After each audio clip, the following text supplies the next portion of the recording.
être ma femme. J'ai hâte de parler. » Kumba releva doucement les yeux. « Oui, mon mari. Qu'est-ce qui ne va pas ?» Il s'assit en face d'elle. Son ton était grave. « Ma chère épouse, ça fait maintenant plus de 10 ans qu'on est mariés. 10 ans. Et jusqu'à présent, nous n'avons pas eu de descendants. Tu sais très bien que mon plus grand plaisir au monde, c'est d'avoir un héritier. » Kumba sentit son cœur se serrer. Il continua, la voix tremblante. « Je ne veux pas mourir sans voir la chair de ma chair. Je veux porter mon enfant dans mes bras avant de quitter ce monde. » Kumba baissa la tête. Ses doigts tremblaient. Un silence lourd s'installa entre eux. Puis Ousmane reprit. « J'ai une proposition à te faire. Vu qu'on a tout essayé sans résultat, je te demande, avec ta permission, de me remarier. Peut-être qu'avec une autre femme, Dieu nous donnera sa bénédiction. » Les mots tombèrent comme un coup de tonnerre. Les larmes commencèrent à couler sans arrêt dans les yeux de Kumba. Elle avait l'impression que le sol se dérobait sous ses pieds. « Ousmane, je n'ai jamais cru que cette parole pouvait te traverser l'esprit. » Sa voix se brisa. « Mais ne t'inquiète pas, fais ce que tu veux. De toute façon, tu as déjà pris ta décision. » Elle se leva brusquement. « You think I'm a fool? You think I don't know what you've done? I trusted you! » Et partit en courant vers la chambre. La porte claqua. Dans la pièce, Ousmane resta seul. Dans la chambre, Kumba s'effondra sur le lit. Elle enfouit son visage dans l'oreiller pour étouffer ses sanglots. Elle repensait à leur début, à leurs promesses, à leurs rêves d'enfants qui couraient dans le jardin. Aujourd'hui, elle n'était pas seulement une femme stérile aux yeux du monde. Elle était une épouse qui allait devoir partager l'homme qu'elle aimait. Et cette pensée lui déchirait l'âme. Mais ce qu'elle ignorait encore, c'est que le destin avait déjà commencé à écrire une autre page de leur histoire. Une page que personne n'aurait pu imaginer. C'est ainsi qu'Aïssatou entra dans la vie d'Ousmane et de Kumba. Aïssatou, fille d'un grand imam respecté de toute la région. Une jeune femme pieuse, pudique, d'une douceur rare. Elle avait reçu la meilleure des éducations. On disait d'elle que si le respect prenait forme humaine, il porterait son nom.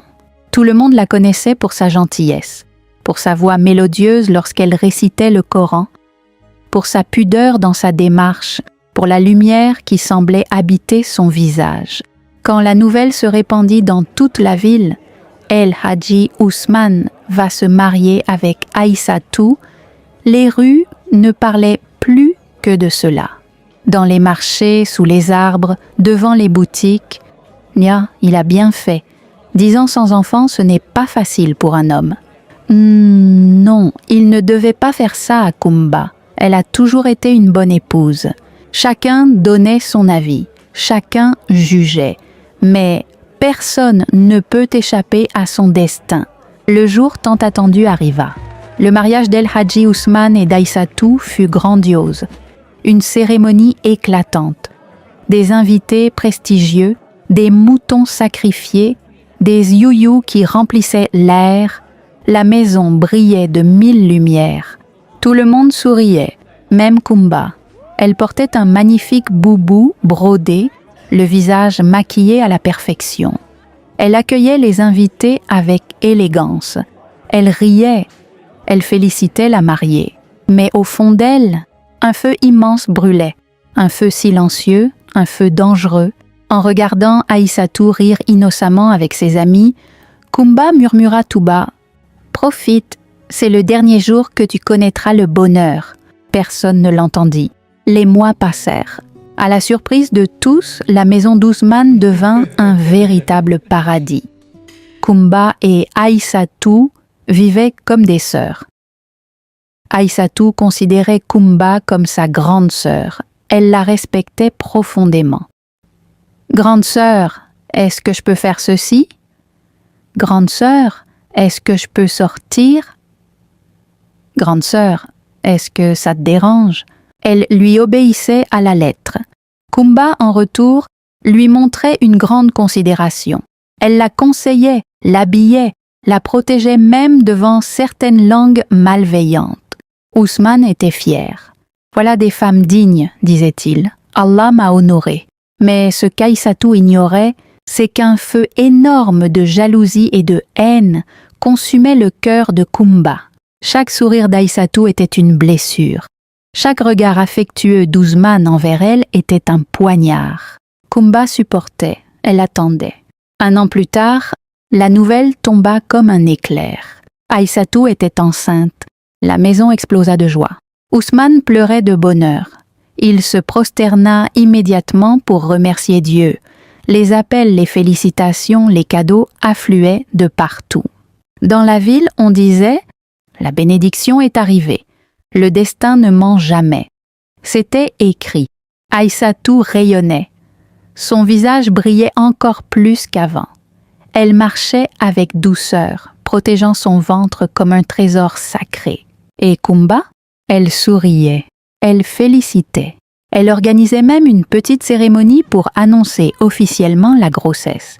Mais cette nuit-là, seule dans sa chambre, son regard avait changé. Ce n'était plus seulement de la jalousie, c'était devenu une décision. Et quand une femme blessée transforme sa douleur en décision, le danger commence. De l'autre côté, El Hadji Ousmane vivait les plus beaux jours de sa vie. Il ne cachait plus sa joie. Il marchait dans la ville avec une fierté nouvelle. Son rire résonnait fort, libre, sincère. Pour remercier Allah, il offrit un sac rempli d'or et d'argent à la mosquée, distribua des dons aux pauvres, finança des repas pour les nécessiteux. On ne parlait que de sa générosité. La famille d'Aïssatou gagna encore plus de respect. Son père, l'imam, voyait sa valeur grandir aux yeux de tous. Allah a honoré sa maison, disaient les gens. Mais pendant que la joie remplissait la ville, dans la maison d'Ousmane, une bombe à retardement respirait doucement. Un sourire au visage, une haine dans le cœur. Quelques mois plus tard, Kumba entra dans la chambre d'Aïssatou. Elle la trouva assise sur le lit, caressant tendrement son ventre qui commençait à s'arrondir. « Assalamu alaikum, inam wa alaykum salam, grande sœur », répondit Aïssatou avec un sourire lumineux. Kumba s'approcha. « Oh, ma sœur, tu sais, j'ai fait un rêve.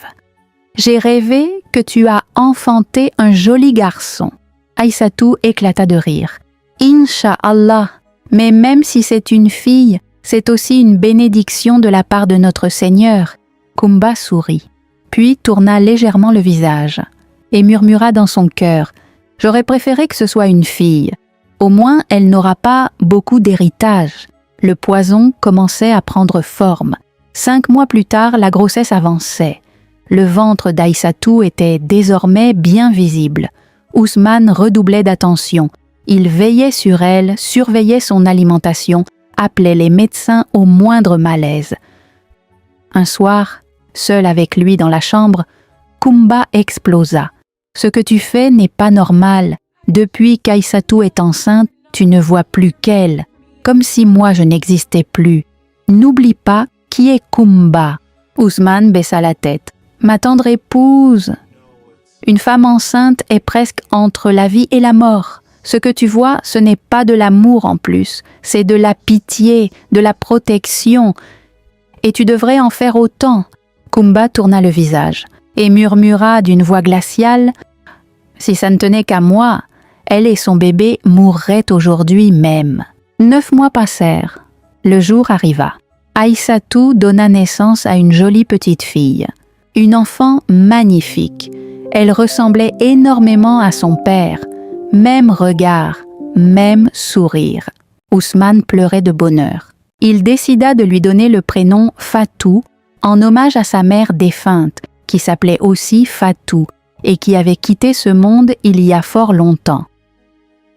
Le jour du baptême fut historique. On n'avait jamais vu une fête pareille dans toute la région. Des tentes géantes, des plats à profusion, des invités venus de loin, des cadeaux, des chants, des rires. Ousmane déclara fièrement « Enfin, je peux dépenser mon argent sans compter.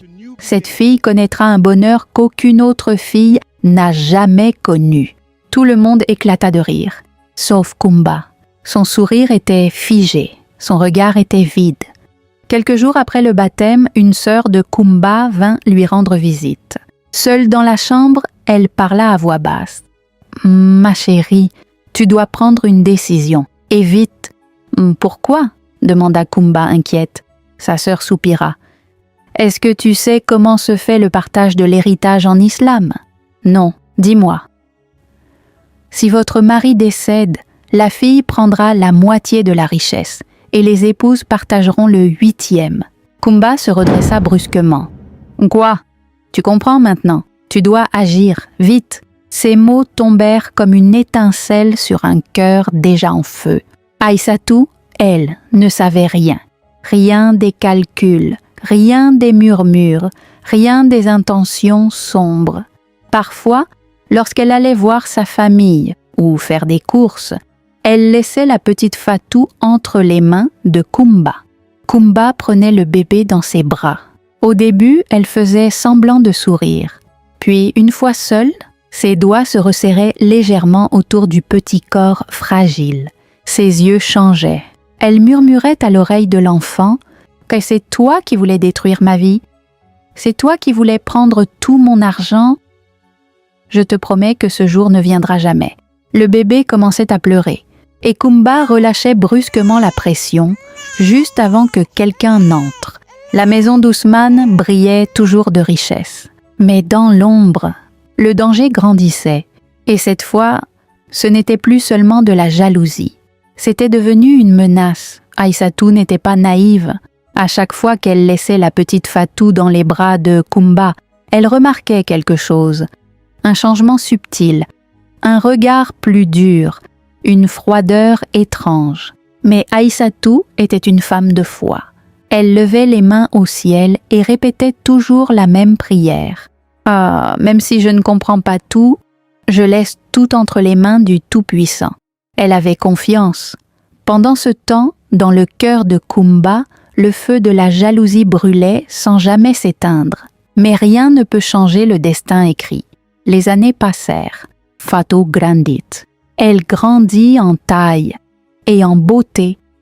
Elle devint une jeune fille magnifique, fine, élégante, avec le regard profond de son père. Toute la ville l'admirait. Malgré la richesse dans laquelle elle vivait, malgré l'amour immense que lui montrait El Hadji Ousmane, elle restait humble, respectueuse, bien éduquée. Elle saluait les anciens, aidait les domestiques, parlait avec douceur, et cela rendait Kumba encore plus mal à l'aise. Souvent, elle se demandait « Après tout ce que j'ai fait, pourquoi continue-t-elle à briller ?» Chaque fois qu'elle regardait Fatou, son cœur se serrait, non pas de tendresse, mais d'amertume. Un mercredi matin, El Hadji Ousmane dit à Kumba « Aujourd'hui, j'ai décidé d'aller au marché avec Aïssatou pour faire des achats. » Kumba fut contrarié. D'habitude, c'était avec elle qu'il faisait les courses importantes pour la maison. Elle força un sourire. « D'accord, pas de souci, bonne route. » Elle les regarda partir. Quelques heures plus tard, un cri déchira la tranquillité de la maison. La voiture d'El Hadji Ousmane avait eu un accident. Un camion avait foncé droit sur eux. Sur place, le couple décéda.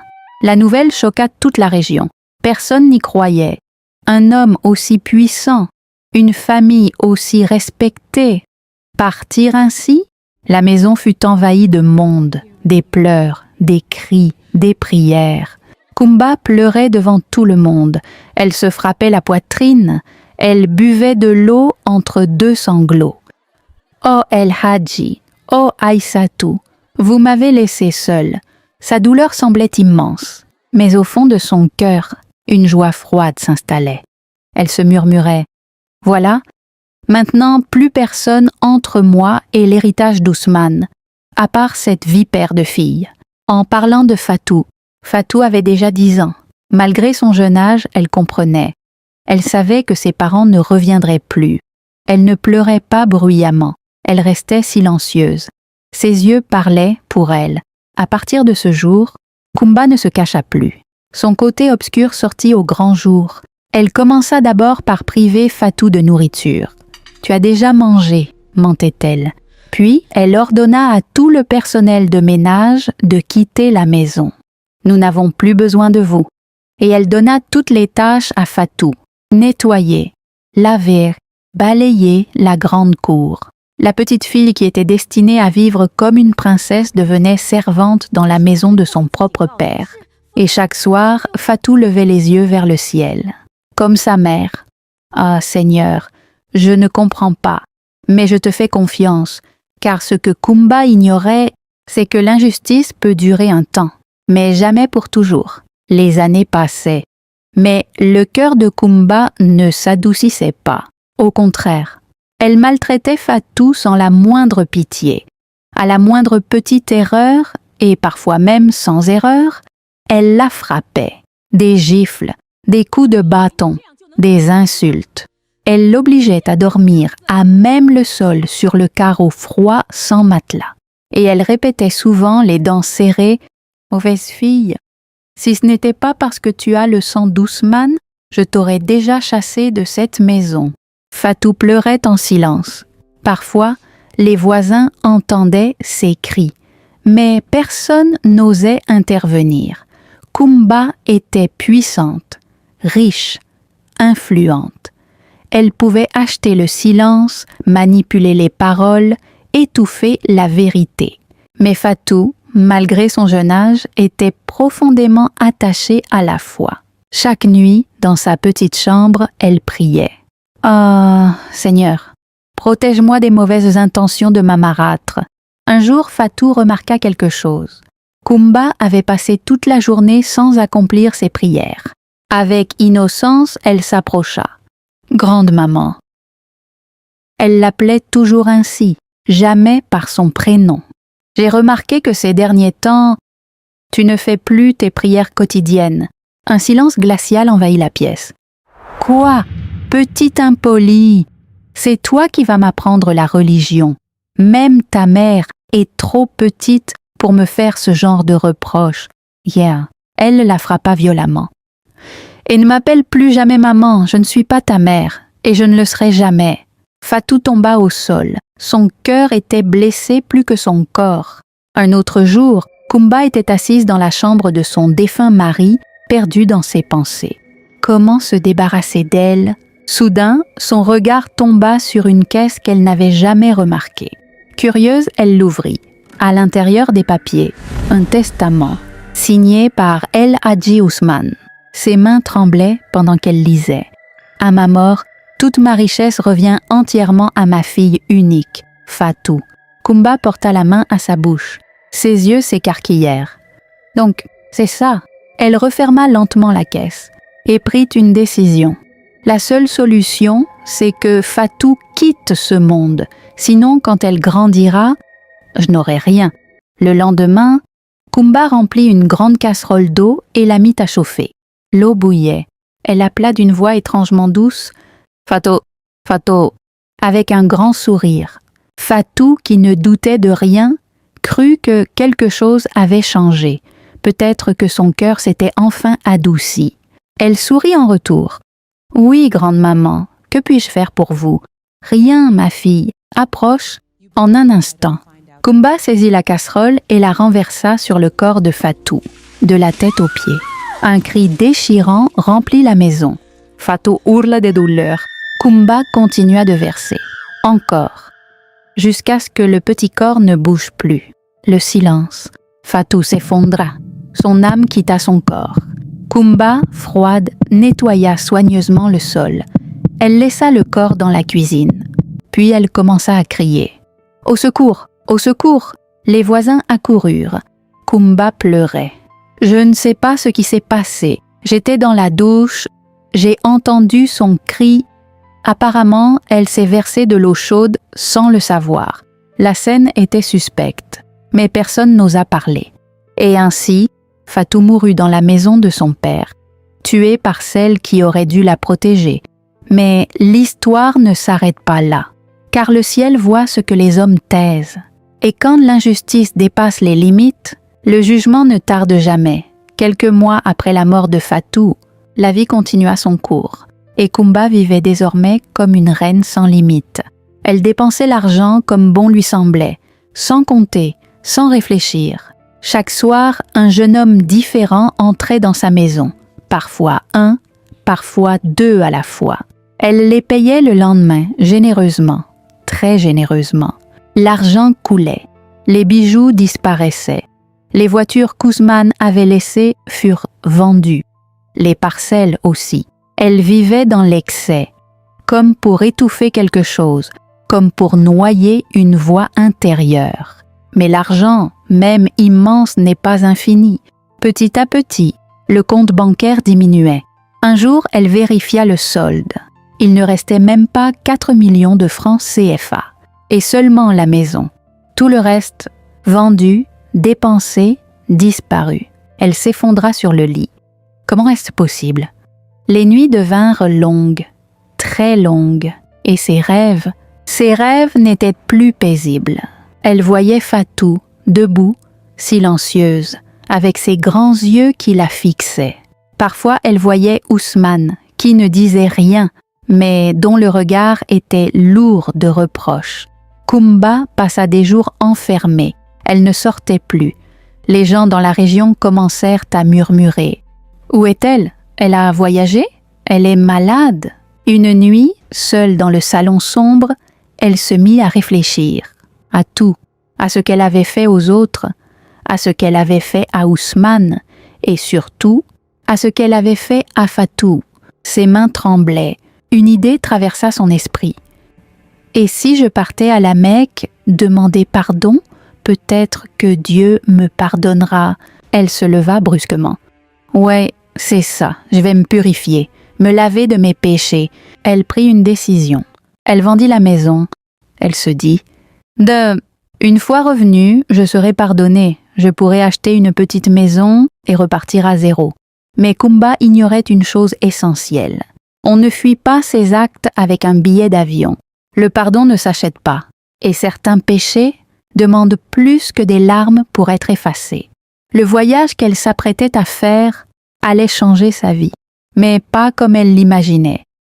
Avant de continuer notre histoire, je voudrais prendre un moment pour faire des dédicaces spéciales à quelques abonnés fidèles qui nous soutiennent depuis différents pays du monde. Un grand merci à Modjon qui nous suit depuis le Canada, à Fatou Koné depuis la France, à Placikaina depuis Haïti, à Lorraine Chloé depuis le Cameroun, à Pierre Mbanga depuis la RDC, à Lucie Vanessa depuis la RDC et à Fatoumata Koné depuis la France. Merci énormément à vous et merci aussi à tous ceux qui se sont abonnés à notre chaîne et qui nous soutiennent chaque jour. Si vous voulez que votre nom apparaisse dans la prochaine vidéo, écrivez simplement votre nom en commentaire et le pays depuis lequel vous nous regardez. Et surtout, dites-moi aussi ce que vous pensez de cette histoire. Vos commentaires me motivent énormément à continuer à vous raconter de nouvelles histoires. Maintenant, écoutez bien la suite de cette histoire. Une fois arrivé à la Mecque, Kumba se mêla à la foule immense. Des millions de croyants tournaient autour de la maison sacrée, accomplissant le tawaf autour de la Kaaba. 7 tours, des invocations, des larmes, des cœurs brisés qui cherchaient le pardon. Pendant 7 jours, Kumba resta dans la masse. Elle tournait, elle marchait, elle suivait le mouvement. Mais quelque chose était étrange. Elle voyait les gens tourner en rond, mais elle ne voyait pas ce autour de quoi ils tournaient. Étonnée, troublée, elle demanda à une femme à côté d'elle, « Ma sœur, on m'a dit qu'on doit tourner autour de la Kaaba, mais ça fait 7 jours qu'on tourne, et je ne vois pas ce qu'on tourne autour. » La femme ouvrit grand les yeux. « Ya, comment ça?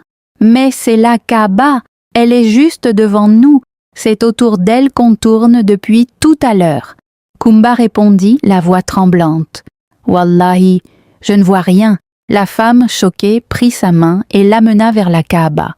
Elle posa la main de Kumba sur les pierres sacrées. « Maintenant tu la vois ?» Kumba ferma les yeux, concentra son regard. « Je sens que je touche quelque chose, Mais je ne vois rien.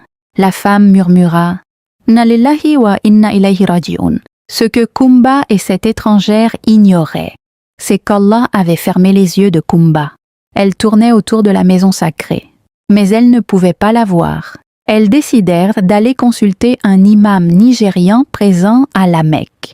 L'imam les écouta attentivement, puis il regarda Kumba avec gravité. « Ma sœur, sûrement tu as commis un grand péché, un péché si lourd que Dieu ne t'accorde même pas la vue de sa maison sacrée. » À ces mots, les jambes de Kumba tremblèrent.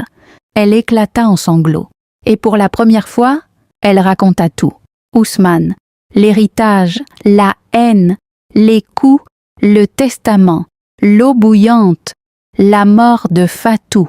L'imam et la femme étrangère restèrent figés. « Ah, ma sœur, dit l'imam d'une voix basse, tu as commis un crime immense.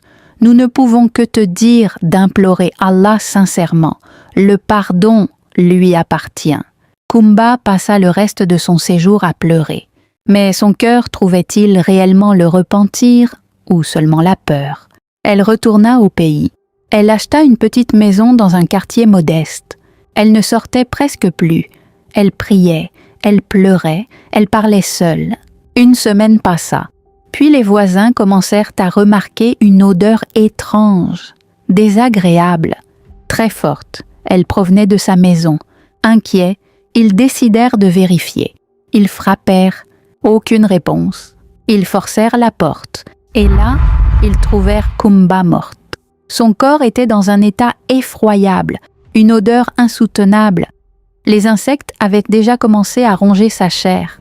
La femme qui avait voulu posséder toute la richesse était partie seule, sans argent, sans héritage, sans honneur, et la leçon resta dans la région pendant des générations. La jalousie détruit. L'injustice finit toujours par revenir. Et aucune richesse au monde ne peut acheter le pardon si le cœur n'est pas sincère. Car le destin ne se vole pas, il s'accomplit